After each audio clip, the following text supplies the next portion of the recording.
Hey there, I'm Mike Matthews. This is Muscle for Life. Thank you for joining me today for another Says You episode where I address something that somebody disagrees with me on. So what I do is every month or so over on Instagram at Muscle for Life Fitness, come follow me, I post asking people to tell me things they disagree with me on in the comments. And then I take things out of the comments and I bring them over here to the podcast. And every month or so on the podcast, I talk about one of the things and explain my position in detail.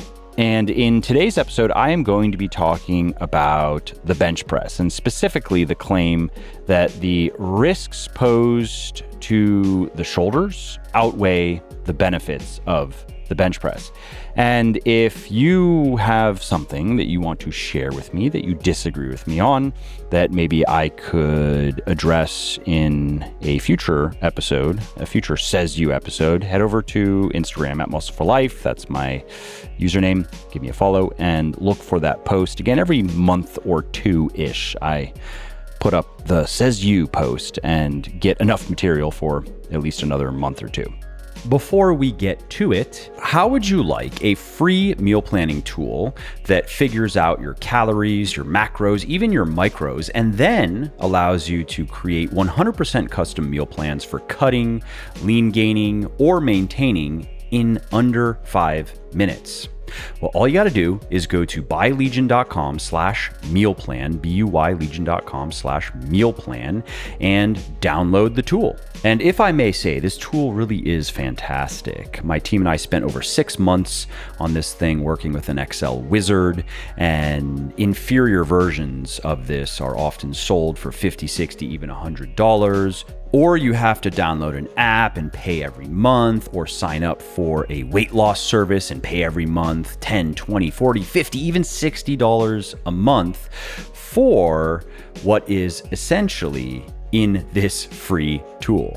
So if you are struggling to improve your body composition, if you are struggling to lose fat or gain muscle, the right meal plan can change everything. Dieting can go from feeling like running in the sand in a sandstorm to riding a bike on a breezy day down a hill. So again, if you want my free meal planning tool, go to buylegion.com/mealplan, buylegion.com/mealplan, enter your email address, and you will get instant access. Okay, so most people understand that the barbell bench press is one of the best upper body exercises you can do. It trains almost every major muscle group in your upper body. It trains your pecs, it trains your shoulders, your triceps, even your lats to a slight degree. And it's also a great exercise because it allows you to use heavy weight safely, which is great for progressive overload, of course, because you can continue to get stronger on the bench press for many years. Most people will need probably 5 to 7 years, maybe even up to 10 years to max out their strength, practically speaking, on the bench press. And because adding weight to the bar is the most effective way to progressively overload your muscles, not the only way. You can do more reps, you can do more sets, but adding weight to the bar is the most effective and the most practical way to do that. And because progressive overload is necessary for muscle growth, then we see why the barbell bench press is tried and tested. We see why it is a staple in basically all successful, effective strength training and often even hypertrophy programs. Now, that doesn't mean you have to do the bench press, of course. You can get plenty fit and plenty strong without bench pressing. But again, it's just a very effective and efficient way to train your upper body. But what about the downsides? What about the risks? And specifically, what about the risks of hurting your shoulders? Some people say that the bench press is outright bad for your shoulders, just like how some people say the deadlift is outright bad for your back. It's not. Or the squat, the barbell squat, is outright bad for your hips or knees. It's not. So with the bench press, is it bad for your shoulders? Is it kind of bad for your shoulders? Is it sometimes bad for your shoulders? Well, let's talk about that. The bench press certainly can be bad for your shoulders, just as the deadlift can be bad for your back. The squat can be bad for your knees and hips. It depends on how you do it. If you know how to bench press properly, and that means technically, so you know how to execute the bench press properly, and that means strategically, meaning workout programming. You know how to program your bench pressing properly. If you know how to do both of those things, your risk of injury to your shoulders or anything else is very low, and you will be able to experience all of the great benefits of bench pressing safely and healthily. Now, an exception I should mention right away is in people who already have shoulder problems and who simply can't bench press without pain. In that case, of course, then bench pressing is sometimes out of the question, and there's nothing that is going to change that. No amount of mobility work, no amount of physical therapy is going to change the fact that the bench press, usually it's the barbell bench press, irritates their shoulders. And that is a perfectly good reason to not do it. But if you can currently bench press without pain, unless you hurt your shoulders, and that doesn't have to be on the bench press, it could be doing anything, you should be able to continue bench pressing more or less indefinitely without any issues. Again, so long as you know how to go about it correctly. So let's talk about that, how to bench press correctly. And let's start with technique. Let's start with some common mistakes that people make in their technique that can cause issues with their shoulders. So the first one is failing to retract and depress your shoulder blades. And what you want to feel when you are bench pressing, and this is before you unrack the weight, so when you are getting into position, what you want to feel is that your shoulder blades are being pinched together as if you're trying to squeeze a pencil between your shoulder blades.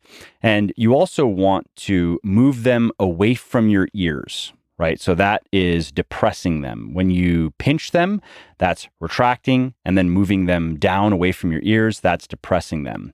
And to bench press safely, you have to do this. You have to retract and depress your shoulder blades before you load your body, before you load your shoulders. And you have to maintain that position throughout each rep and throughout each set. And the reason why those things are important is they prevent the head of your humerus, which is the top of the bone in your upper arm that fits into your shoulder joint. It prevents the head of that bone, the top of that bone, from rolling forward as you lower the weight towards your chest. Because when that happens, it puts a lot of stress on the muscles around the shoulder joint. And retracting and depressing your shoulder blades also provides a very solid base to press from. When you do it right, you will notice that you feel stronger, you feel stabler. And that, of course, allows you to perform better and progress better on the exercise, which, of course, produces better results. And if you have tried to do this and you just can't quite get the right feeling, if my little cues don't work for you, a simple little exercise you can do is take an exercise band and then pull it apart in front of your chest and hold that position. And what you should feel is that your upper back muscles are squeezing together. So that's the feeling you want when you set up for the bench press. That's the retraction feeling. And then the depression feeling is when you are fully extended with that resistance band. Imagine trying to put your shoulder blades in your back pockets. Really try to push them down and put them in your back pockets.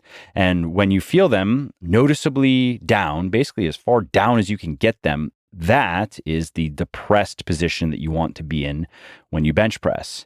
And one other tip for getting into this position when you are benching is to slightly arch your lower back when you are on the bench, about enough to fit your fist in between your back and the bench. That will help you get into this correct position, although it doesn't directly affect your shoulders at all. So the next technique mistake that many people make that makes the bench press harder than it should be on their shoulders is they grip the bar too wide. And what this does is it shortens the range of motion that's required to perform the exercise. And so often what people will do is put more weight on the bar because now they feel like they can handle more weight.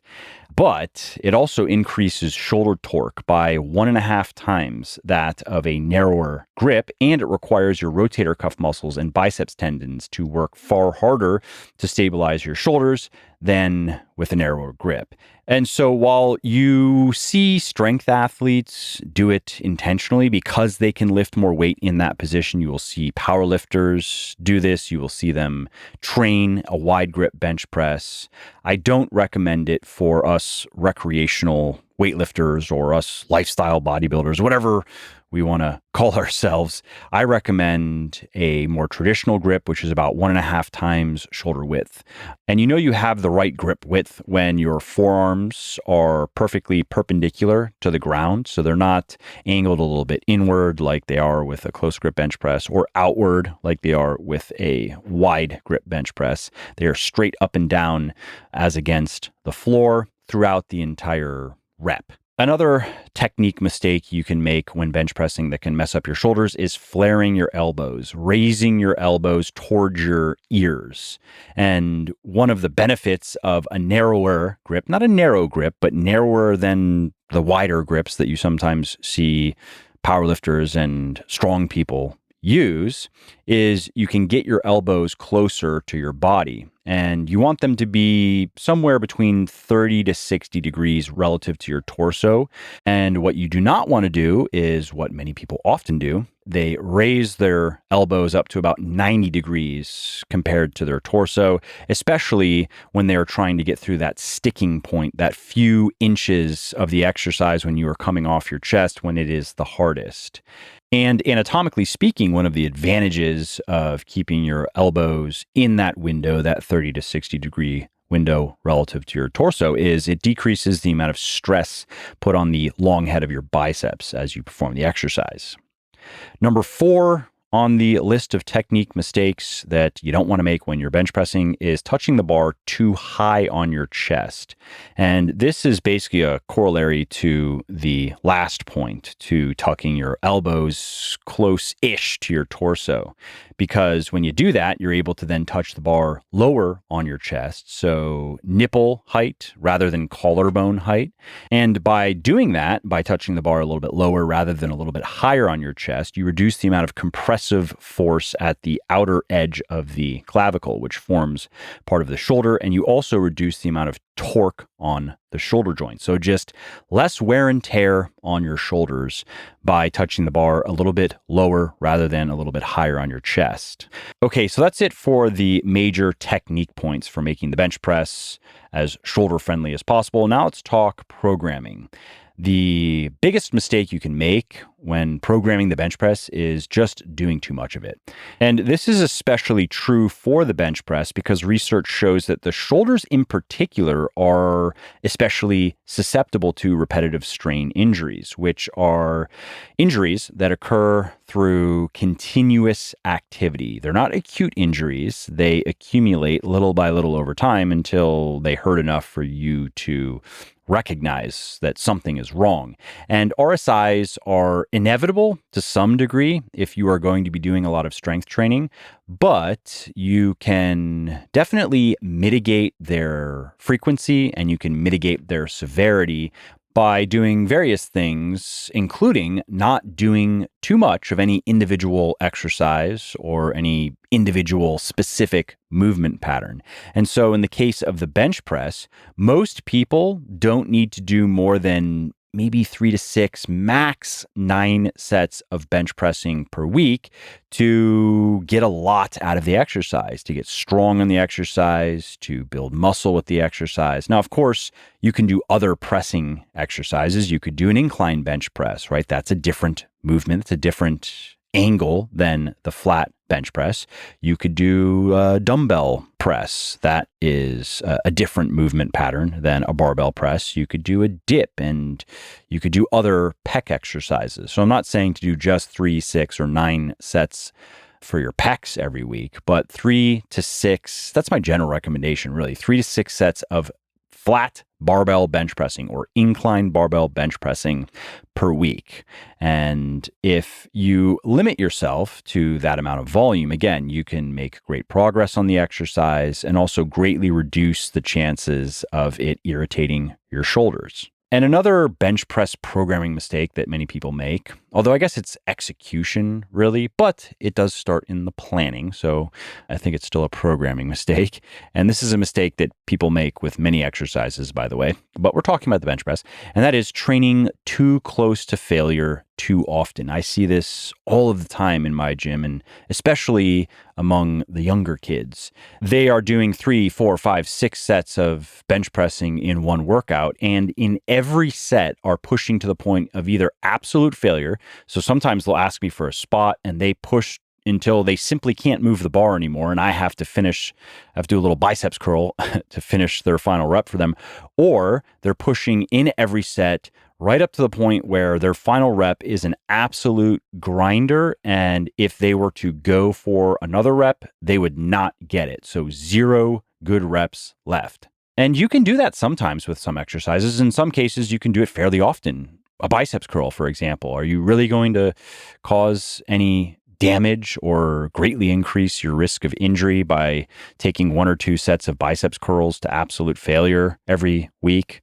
No. But the bench press is not a biceps curl. It is not a squat. It is not a deadlift. It is not as difficult as those exercises, but it is a difficult exercise, and it does put a lot of stress and strain on your body, on your upper body, and your shoulders do have to work hard in the bench press. And so if you are pushing to absolute failure or to that 0 good reps left point too often on your bench press, your chances of getting hurt do go up. I wouldn't necessarily say that is downright dangerous in the same way as deadlifting with an arched lower back is dangerous, but it is risky. Put that in scare quotes. It is risky enough for me to not want to do it. In my training, for example, I almost always have 1 or 2 good reps left in my final sets of my bench pressing. And in my first sets, I'm often around 3 good reps still in the tank. So if I did a set of 4, I felt like I could have gotten 7, maybe even 8. And if that sounds suboptimal to you, if you hear that and think that I'm probably leaving some gains on the table by training like that, I would disagree, because research shows that so long as we take our sets, our working sets, not our warm-up sets, but we take our working sets close to muscular failure, and that's anywhere between probably 1 and 3 good reps left, we are effectively training the muscles. That pushing to absolute failure or pushing to that 0 good reps left point, that final rep is a real grinder point, is actually not more effective for building muscle and gaining strength. It is simply not necessary. And so again, in my training, the only times when I purposely push to 0 good reps left is when I am testing my strength. So every 4 months in my programming, I do some AMRAP sets with heavy weight, as many reps as possible. AMRAP is the acronym, with heavy weight, and I get a spotter and I go for it. I go until I am grinding out a rep and I am pretty certain that I couldn't get another. And again, that's once every 4 months. And while I would like to do it more often, it is fun. I have become more disciplined as I've gotten older and wiser. And I use it to test my strength, basically, to see if I've gained anything on the exercise over the last 4 months of training. And because I mentioned deadlifting and squatting, you might be wondering if I do the same thing on my deadlift and squat. I do, but I don't push to 0 good reps left. I push to 1 good rep left. So I put a fair amount of weight on the bar, that's for me. So I actually just did this week. And on my deadlift, I put 375 on the bar and I got 7. And at the end of number 7, I felt like I definitely could get 1 more, maybe could get 2 more. That second, though, would have been a real grinder. And I stopped stopped there because for my purposes, that was enough. That was a good test of my strength. I'm able to put that into a 1-rep max calculator over at legionathletics.com, of course, and know that my 1RM, actually I haven't done it yet, but I'm guessing that's probably 450 to 460. And, I'm going to put 8 or 9 reps into that 1RM, not the 7 that I did, because I knew that I could get at least one more. So I'll credit myself. Probably what I'll put in is 8, and 9 is questionable. And that allows me to program my next training block accordingly. And I'm going to do the same thing tomorrow with my front squat. I'm going to put heavy weight on the bar, heavy for me, and go for it. I'm not going to go up to the point of absolute failure. I'm not going to even go up to the point of 0 good reps left. I'm not going to grind out that last rep, but I am going to push and I am going to grind a little bit, and I will end that set with 1, maybe 2 good reps left. And my prediction on my calculated 1RM from that set is going to be around 330. That's what my gut is telling me. We'll see if I'm right. Now, if you're wondering why I don't push a little bit harder in those sets, why not go up until 0 good reps left? Why not grind out a set on the deadlift, on the squat? It's once every 4 months. Well, that's not a mistake for everyone under all circumstances. If I were a competitive strength athlete or a powerlifter or something, I would have to do that. I would have to get used to what that feels like because that's what you got to go do in your competitions. But as somebody who is not competing to be super strong, I just don't think the rewards, I don't really even know if there would be any rewards beyond the psychological of just like, oh, that was cool, I pushed really hard. For my purposes, for continuing to make at least small improvements to my body composition and to my performance, it's simply not necessary to push all the way up to the brink on those exercises. I can do everything I want to do by doing what I'm doing, by ending those AMRAPs with 1 or 2 good reps still in the tank. And I'm willing to push a little bit harder on the bench press because it's less risky. It is just a little bit riskier to do that on the deadlift or the squat versus the bench press. Okay, so I mentioned earlier that some people can't bench press without pain. They follow all of the advice that I've shared in this episode, and because of their anatomy or because of past injuries, bench pressing does not feel right for them. And if you are one of those people, I have 2 tips that might help you. One is to reduce the range of motion by 4 to 6 inches. So instead of bringing the bar to your chest, stop with the bar 4 to 6 inches above your chest. And some people actually, they will take a pad that's about 4 to 6 inches thick, or they'll take a towel and they'll put it under their shirt or on top of their shirt and bench until they touch it, just so they can ingrain in their mind what that feels like. But by doing that, by shortening that range of motion, it can prevent your shoulders from extending too far beyond your torso. And that then can reduce the amount of strain put on your rotator cuff muscles. And research shows that it can reduce the chances of shoulder injury and reduce shoulder discomfort. And one other tip for making the bench press more shoulder friendly is to simply have a spotter unrack the weight for you and help you get it into the position it needs to be in for you to start your rep, because moving it from the rack to that position can irritate the shoulders. Well, I hope you liked this episode. I hope you found it helpful. And if you did, subscribe to the show because it makes sure that you don't miss new episodes. And it also helps me because it increases the rankings of the show a little bit, which of course then makes it a little bit more easily found by other people who may like it just as much as you. And if you didn't like something about this episode or about the show in general, or if you have ideas or suggestions or just feedback to share, shoot me an email, mike@muscleforlife.com, muscleforlife.com, and let me know what I could do better, or just what your thoughts are about maybe what you'd like to see me do in the future. I read everything myself. I'm always looking for new ideas and constructive feedback. So thanks again for listening to this episode, and I hope to hear from you soon.